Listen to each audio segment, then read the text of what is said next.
আজকে আমরা ওয়্যাক্স করি। তোমার হাতে যে ওয়্যাক্সটা রয়েছে সেটা সাধারণ নর্মাল ওয়্যাক্স, যেটা নর্মাল আমাদের ওয়্যাক্স থাকে।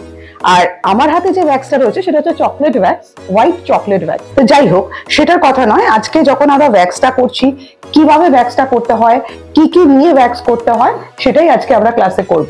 আপনারাও দেখুন। এবারে ব্লিচ না ওয়্যাক্স, অনেক সময় হাতে ট্যান পড়ে যায়, তো অনেকে আমরা ব্লিচ করে থাকি, কিন্তু আমি সবসময় প্রেফার করি ওয়্যাক্সের জন্য। আনওয়ান্টেড হেয়ার গুলো থাকে সেগুলোকেও রিমুভ করা যায়, আর স্কিন টোনটাও অনেকটা ব্রাইট হয় এবং লাইট হয়। আদারওয়াইজ ওয়্যাক্স যদি ঠিক মতো করে না হয়, দেখবেন স্কিন লুজ হয়ে যায়, সেটা মুখেই হোক, হাতে হোক বা আন্ডার আর্মস হোক।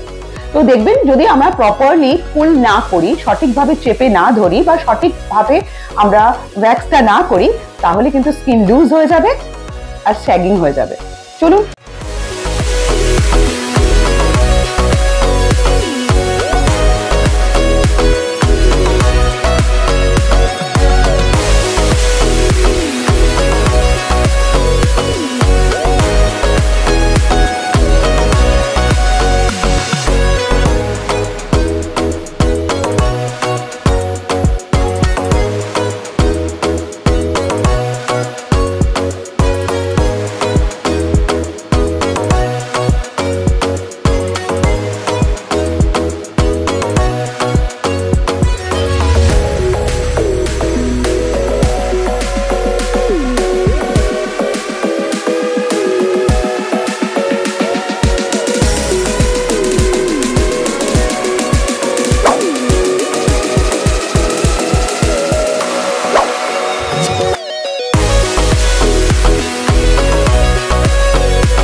যখন আমরা ওয়্যাক্স করছি তখন কিন্তু আইস ইউজ করছি না।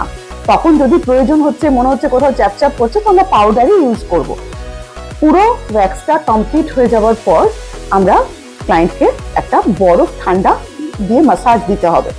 দেওয়ার পর যদি মনে হয় যে খুব র্যাশেস বেরিয়ে গেছে, দানা বেরিয়েছে, হয় মাঝে মাঝে হয় পুরো হাতে অ্যালার্জির মতন বেরিয়ে যায়, প্রসেস ভুল থাকলে। এছাড়াও নতুন যারা ওয়্যাক্স করছে সেক্ষেত্রেও দানা বেরিয়ে যেতে পারে।